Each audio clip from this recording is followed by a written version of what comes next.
Cae la tarde y en un rincón de la ciudad, en un pequeño jardín, alguien cuenta una historia, reflexiona en voz baja o conversa, paseándose bajo los árboles. Es hora de volver a casa, bajar la velocidad y darle tiempo al tiempo. Christian Warnken nos abre la verja de su jardín para que respiremos aire puro y oxigenemos el espíritu. En Pauta, aquí comienza Desde el Jardín, una presentación de Fundación Irarrázaval, desde 1920, al servicio de la educación, humanismo y técnica, y Grupo Viva, promoviendo la sostenibilidad en la empresa y los barrios. Lo esencial de toda exploración será volver al propio jardín y ver las cosas por primera vez, decía el poeta T.S. Eliot. Muy buenas tardes, queridas y queridos radiovidentes que al escucharme me ven en Antofagasta, en Valparaíso, Viña del Mar, Santiago, Temuco, los que nos siguen por pauta.cl y por Spotify. Ya estoy dentro de mi jardín y además voy caminando rumbo a la escuela que está a un costado de este jardín, el patio de la escuela, y ahí ya se escucha el sonido de las campanas, la vibración de los niños, la hora del recreo, toda la vitalidad que ocurre y vive en una escuela. Y ustedes saben que siempre cuando cruzo el patio de la escuela me encuentro con ella, con Gabriela Mistral, y me encanta escuchar su voz. Muchas de las cosas que hemos menester tienen espera, el niño no. Él está haciendo ahora mismo sus huesos, criando su sangre y ensayando sus sentidos. A él no se le puede responder mañana, él se llama ahora. Él se llama ahora, la urgencia del niño, el niño en el presente. Gabriela Mistral escribió una carta, la he comentado otras veces o he leído algunos fragmentos de esta carta, estamos hablando de abril de 1922, le escribió una carta a un director de una escuela en Buenos Aires, el señor Lemonnier, que estaba practicando la idea de una escuela al aire libre, que ya producía resistencia. Imagínense ustedes, en 1922, mucha resistencia en el medio pedagógico y probablemente burocrático. Y él dice: señor, permítame usted felicitarlo por su artículo sobre la escuela al aire libre. Durante mis 7 años de profesorado en los Andes, hice siempre al aire libre, bajo un gran parrón de liceo, mis clases de lectura, de recitación, de historia y geografía.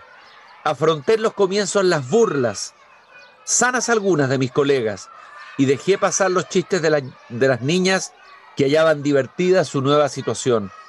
Pasando 10 días, la disciplina fue la misma de la sala de clases. En los días de mal tiempo, lluvia y nieve no salíamos. En los días fríos, hacía que las niñas hicieran 10 minutos de gimnasia antes de empezar la clase. El mapa en relieve hecho en el suelo era inolvidable para las alumnas. La clase perdía en gravedad, lo que es para mí ventaja. Odio todo lo que significa entenebrecer el estudio. Perdía en irrealidad. Era real y más humana. El ambiente de confianza, el único en el cual se educa, se establecía con más facilidad, dice al comienzo de esta carta Gabriela Mistral, sobre una educación al aire libre. Y leí esta declaración del director de una fundación, la Fundación Legado Chile, el director de Educación Socioambiental, Sergio Pessoa. La naturaleza es el salón de clases original de la humanidad. Es en ella donde los niños y niñas son los actores principales de su desarrollo corporal, emocional, cognitivo, social y espiritual.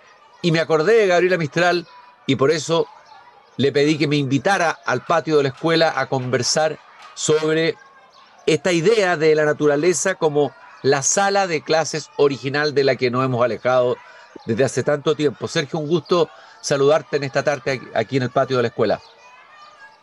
Muchas gracias, Cristian. Es un agrado para mí estar acá y poder compartir inspiraciones respecto a la naturaleza. Así que bienvenido al bosque Notofagus del Sur. Ah, el bosque Notofagus, qué maravilla. Oye, Sergio, ¿qué te parece esta reflexión de Gabriela Mistral de la década del 20? Es bien impresionante, ¿ah? Impresionante, pero es tan evidente cuando vemos a un niño transitar, estar en la naturaleza, es tan evidente que es su lugar originario donde aprende y se desarrolla, porque quiero volver un poco al inicio de todo, Cristian. Hace 200.000 años nació el Homo sapiens y nació no en Nueva York, no nació en Santiago, no nació en París, nació en la sabana africana. Entonces, desde ahí viene impregnado en nuestro ADN la naturaleza. Y cuando digo impregnado en nuestro ADN, todos los procesos cognitivos, afectivos, sociales que tiene un ser humano, que tiene un niño. Entonces, en ese entonces, en la sabana africana, claro, no había matemáticas, pero sí existía el cortar una lanza, medirla, saber su grosor, cómo hacer la punta afilada, y eso era matemáticas para poder cazar un mamut o otra especie. El lenguaje no existía el ramo, pero se daba en torno a una fogata contando los misterios de la naturaleza. No había ciencias naturales con ese nombre, pero estaba implícito en explorar cuáles eran las bayas que eran comestibles sí o no a partir de la observación, la indagación, el análisis. Entonces, desde ahí es que viene nuestro ADN impregnado a la naturaleza. Y bueno, en nuestra historia nos hemos ido cortando con ese vínculo. Viene la revolución agrícola, pero después, como con mayor fuerza, esto en la revolución agrícola se empiezan a hacer asentamientos, pero donde yo diría que empieza a haber un cambio más radical es a partir de la revolución industrial, que estamos hablando de 200, más o menos 200 años atrás, en comparación a la historia que viene la humanidad, que hace 200.000 años nació el Homo sapiens. Entonces, hace 200 años se empieza a sacar más esta desvinculación con lo natural, que no es inmediata tampoco, es paulatina, hasta que llegamos al día de hoy donde yo siento que hay donde el vínculo está roto, donde es una sociedad que crece a espaldas de la naturaleza. Y por supuesto que eso se ha llevado al aprendizaje, a la forma de educar, de criar, de enseñar a un niño, y es como hoy vemos que generalmente la educación se da en un espacio cerrado, en una sala, que es bienvenida porque da confort, da calefacción, es un lugar seguro, pero solo se da ahí. Y solo dándose ahí también eh, se enfoca generalmente solo en el desarrollo cognitivo del niño y se deja experimentar también otras áreas que son parte de lo que todos somos. Sergio, ¿cómo pasó que, bueno, tú algo has contado, ¿no es cierto? Que estábamos caminando en la sabana hasta hace poco y de pronto estábamos sentados en un pupitre en una sala de clase con un profesor al frente dictando en general una materia con el cuerpo inmovilizado durante horas, ¿no? Mm. Nosotros que nuestros antepasados, digamos, fueron nómades, se movieron, se trasladaron de continente a continente, etcétera, recorrían esos espacios naturales que tú describías, y en el fondo uno de los primeros abandonos es el cuerpo, abandonamos el cuerpo. Mm. ¿Y qué consecuencias tiene eso de abandonar el cuerpo en el desarrollo de los niños, en el desarrollo holístico, completo, digamos, integral de un niño? Bueno, es que es bastante grave porque un niño no solo pensamientos, no solo abstracción, no solo pensamientos complejos, sino también es un cuerpo que salta, que se mueve, también son emociones, que es lo que nos permite dirigirnos a lo que nosotros necesitamos, espíritu, que es lo que nos permite darle sentido a las cosas, es social porque somos un ser gregario. Entonces, al focalizarnos solo en uno de nuestros ámbitos, perdemos a la larga nuestra existencia y nuestro ser y nuestras capacidades de desarrollo. Eh, Hay algo por ahí que se está hablando últimamente también en educación y en general en las comunidades que se dedican como a fortalecer el vínculo con la naturaleza, que hay una hipótesis que hay un trastorno por déficit de naturaleza. Eh, Ese es un concepto que no es que esté aún en los manuales de psiquiatría, pero es una hipótesis que sirve para explicar distintos fenómenos que está viviendo nuestra infancia.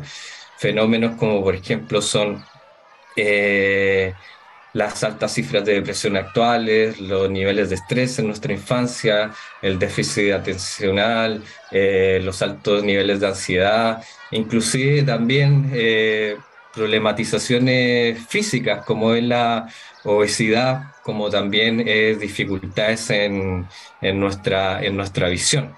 Entonces, nada, si perdemos este contacto con la naturaleza y si nos focalizamos solo en un área, perdemos nuestra existencia, perdemos nuestro ser, nuestra posibilidad de desarrollo y empiezan a surgir problemáticas individuales que a la larga también van a ser problemáticas sociales. Sergio, recordaba una frase que, a ver, del libro Así habló Zaratustra de Nietzsche, el personaje que como un profeta, un antiprofeta Zaratustra, le dice a sus discípulos, tenéis un nuevo maestro, el cuerpo. Dice él, ¿no? El nuevo maestro es el cuerpo, ¿no? El cuerpo nos enseña, el cuerpo nos señala, el cuerpo nos alerta, el cuerpo nos dice, y ese cuerpo, el que está ahí inmovilizado, sentado una cantidad de horas al día, sin hacer circular esa energía, sobre todo en el niño, el niño tiene que ser inquieto, tiene que moverse. Bueno, se habla del déficit atencional, pero tal vez el niño que tiene déficit atencional está distraído, no sé, mirando un pájaro, o quiere correr, o quiere saltar, eh, y lo tenemos ahí sentado todo el día. Y te quería preguntar, ustedes hacen de alguna manera lo que un poco planteaba Gabriela Mistral, una escuela al aire libre, convertir la naturaleza en la sala de clases. ¿Cómo nace ese proyecto? ¿En qué consiste esa sala de clases, digamos? Ustedes funcionan ahí en el sur, en el sector de Puerto Varas, la Fundación Legado. Cuéntanos un poco ese concepto. Sí, bueno, sí, Legado Chile se forma en el 2016 por parte de un grupo de jóvenes profesionales inspirados por la naturaleza que vislumbraban esta rotura en el vínculo entre humanidad y naturaleza. Entonces surge una propuesta, primero muy ligada a la conservación, a crear espacios verdes dentro de las comunidades donde se pudieran involucrar y a través de eso también concientizar sobre el cuidado y la protección de los espacios naturales. Y también nace fuerte el área justamente de educación. Y ahí hago un paréntesis porque el 2017, no me acuerdo el número de científicos, pero alrededor de 12.000 científicos de la humanidad frente a la extinción de la especie y el cambio climático hace un llamado a la humanidad de alerta frente a que podemos desaparecer como especie. Y entrega algunas sugerencias y en educación entrega la sugerencia de que hay que hacer educación en la naturaleza. Hay que hacer educación en la naturaleza, dicen ellos, para que no desaparezcamos como especie. Entonces, nosotros traemos esa inspiración y hemos creado distintos programas que vinculan el currículum nacional de aprendizaje del Ministerio de Educación con el habla.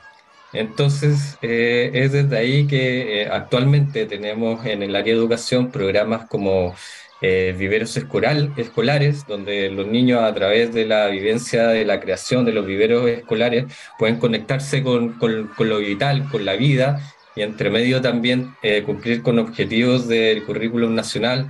Tenemos un programa que se llama Emociones Río Abajo, que bajo la naturaleza se presta también para tener metáforas, y eso sirve al humano para comprender la realidad. Entonces, emociones río abajo tiene que ver con que en el río las cosas fluyen, ¿no?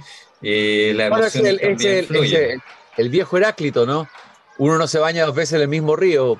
Uno de los grandes pensadores del alba de la filosofía. Uno no se baña dos veces en el mismo río. Usó la metáfora del río por algo, ¿no? Mm. Y esa es dentro de una de las cosas valiosas que nos entrega la naturaleza para el aprendizaje. La comprensión mediante las metáforas, los procesos de la naturaleza, también se pueden ver reflejados en nuestra experiencia y en lo que somos. Y bueno, y tenemos también otro programa que es precioso, que yo lo estoy disfrutando mucho actualmente, que es la Escuela Naturalista. La Escuela Naturalista se realiza en sextos básicos y tiene que ver con, yo diría, fomentar el espíritu explorador de los niños y niñas en relación con el contacto de la naturaleza. Y con explorador me refiero a que la naturaleza a cada niño lo puede tocar de distintas maneras. Algunos pueden ver una hoja y pueden medirla, investigarla, analizarla, más desde el espíritu matemático, científico, pero otros niños se pueden hacer preguntas. Otros niños, a partir de ver una hoja, pueden crear una narrativa, un poema. Entonces, a la larga, mediante nuestras intervenciones, actividades, tocamos ese sentido de curiosidad y exploración de los niños para desarrollar un ámbito de su ser.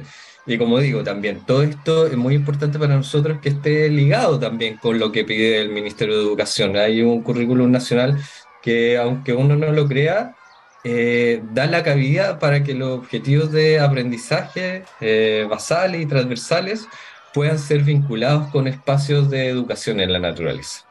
Esta escuela naturalista, me gustaría que me contaras una experiencia concreta, qué es lo que hacen con un grupo, salen a caminar, a pasear, a recorrer, a explorar.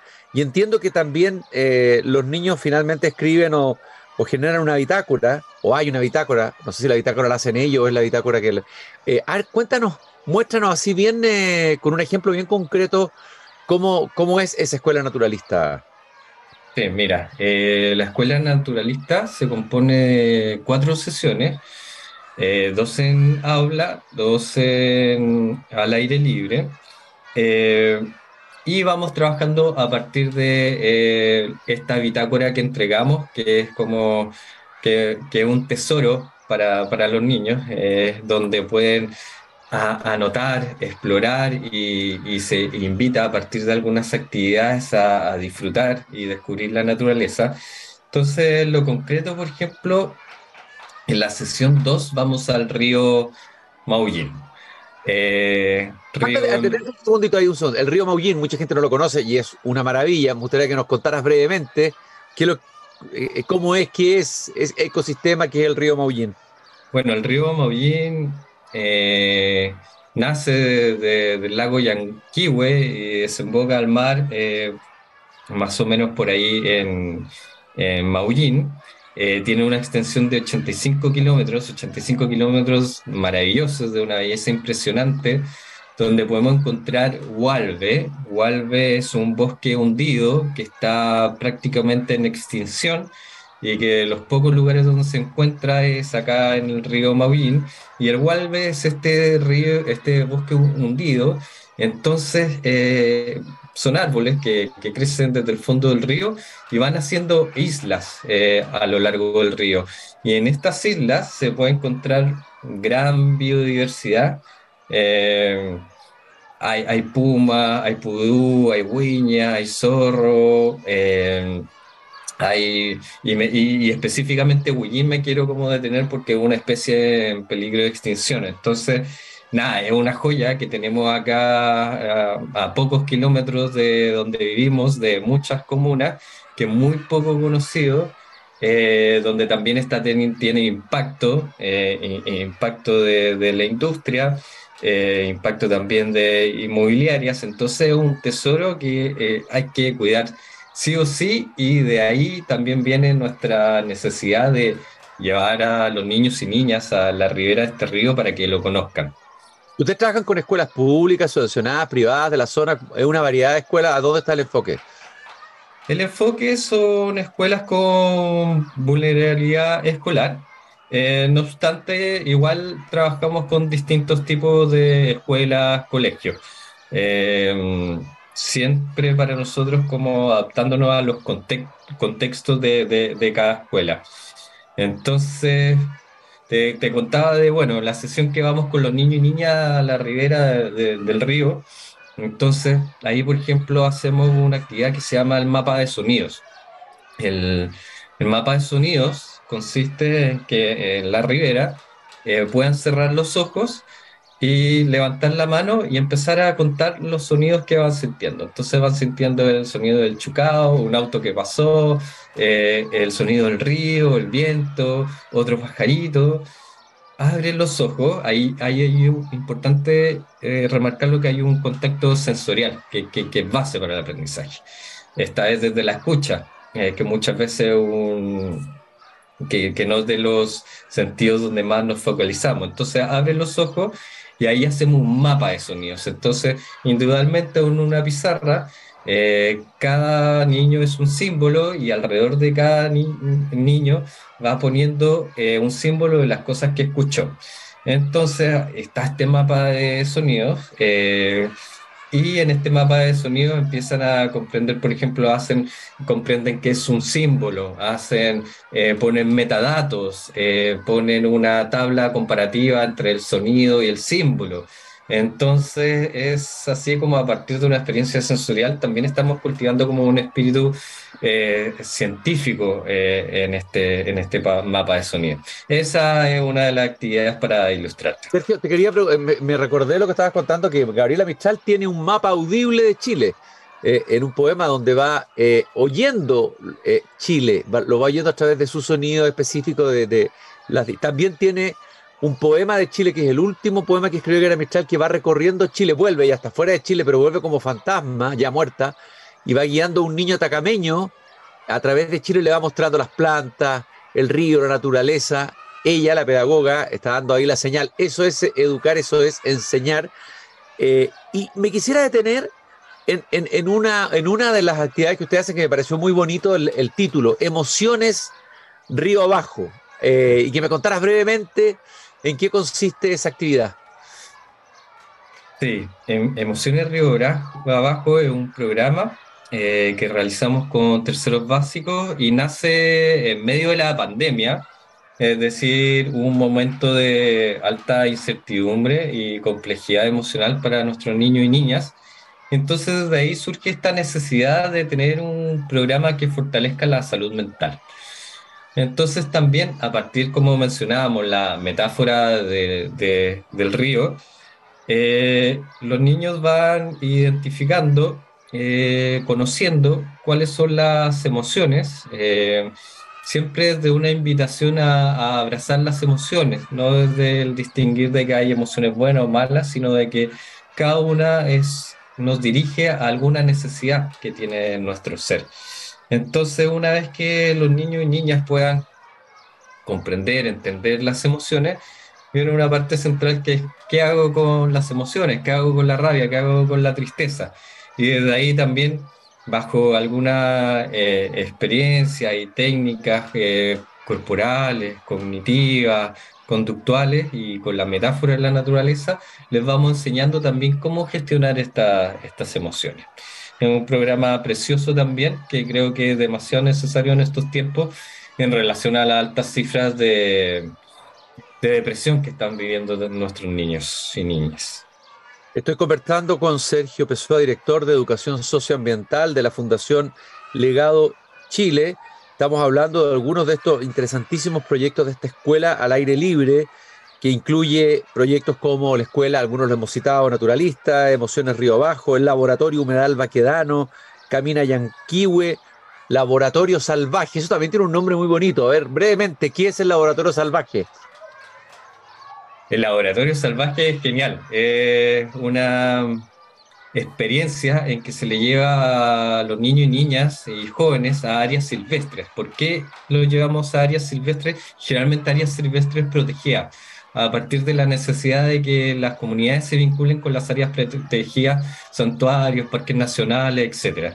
Entonces ahí, mediante una metodología que fomenta la inspiración, la curiosidad, el compartir, la generosidad, llevamos a los niños a esta área y mediante actividades muy, muy lúdicas de exploración van descubriendo estos espacios naturales con la idea de que se vinculen afectivamente con la naturaleza. Y creo que esa idea es central, porque por ahí dicen que, bueno, que para cuidar hay que conocer, pero yo iría un poquito más. Para cuidar no solo hay que conocer, para cuidar también hay que amar, hay que ligarse Claro, afectivamente. lógico. Quien ama, conoce. Y quien conoce, ama. Creo que lo dijo Goethe eso. Eso es, Mm. Y, evidentemente. y ese es el centro, mediante el disfrute y el vincularse afectivamente en este programa, queremos que los niños puedan comprender, conocer la realidad de estos ambientes y puedan protegerla.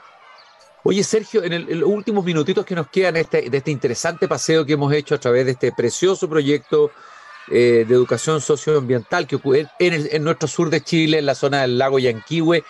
A ver, ¿te recuerdas de alguna historia, algo que quieras relevar? Me gustaría saber cómo reaccionan los niños a esto, cómo responden, alguna experiencia más concreta, individual o de un grupo que te haya a ti emocionado particularmente o te parezca relevante contar. A mí me gusta mucho cuando antes de comenzar los programas, a veces me señalan sobre algunos alumnos que pueden ser, entre comillas, problemáticos, porque se mueven todo el día por la sala, no ponen atención, etcétera. Y vamos al río Maullín, o un espacio natural en general, y, y esos niños entran en una calma impresionante. Hay algo en la naturaleza que evoca calma y contemplación. Y esos niños que en sala tienden a ser muy problemáticos, de verdad en la naturaleza parten con una calma y después aprovechamos también toda su energía para que ese cuerpo se pueda mover y pueda explorar.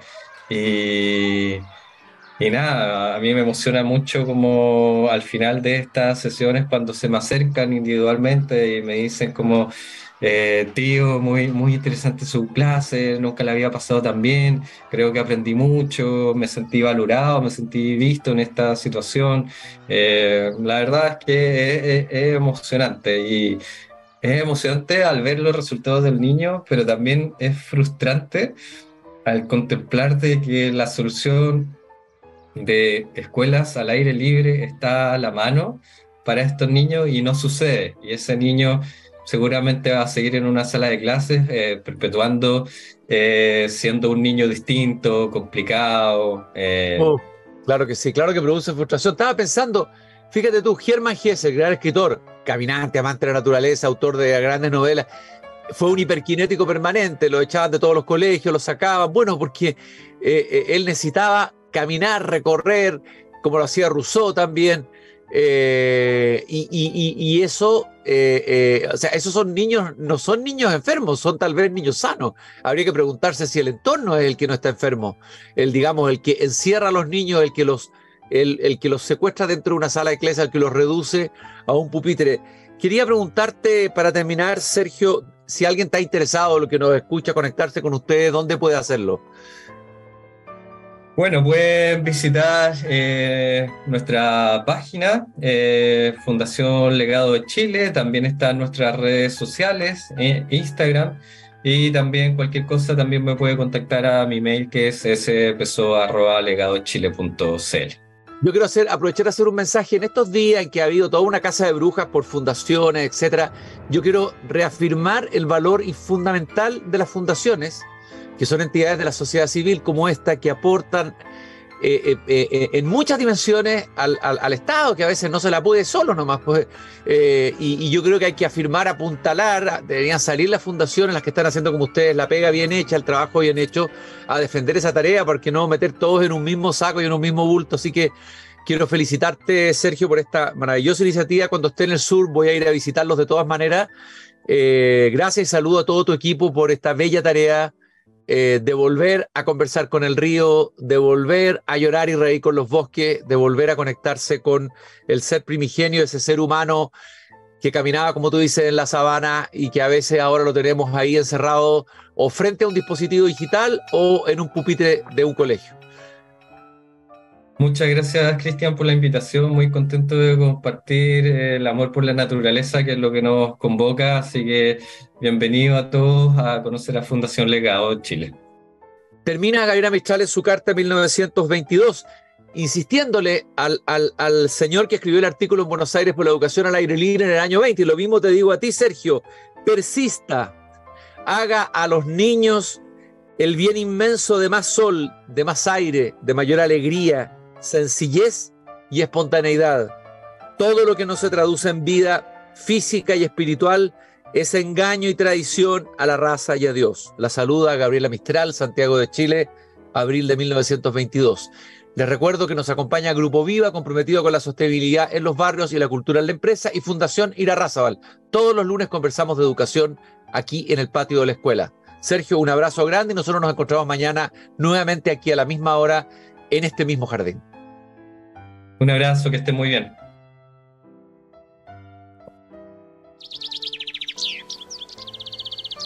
Es hora de cerrar la verja de madera del jardín. Pero Christian Warnken la volverá a abrir todos los días de lunes a viernes a las 20 horas en Radio Pauta, cuando comience de nuevo Desde el Jardín. Una presentación de Fundación Irarrázaval, desde 1920, al servicio de la educación, humanismo y técnica. Y Grupo Viva, promoviendo la sostenibilidad en la empresa y los barrios.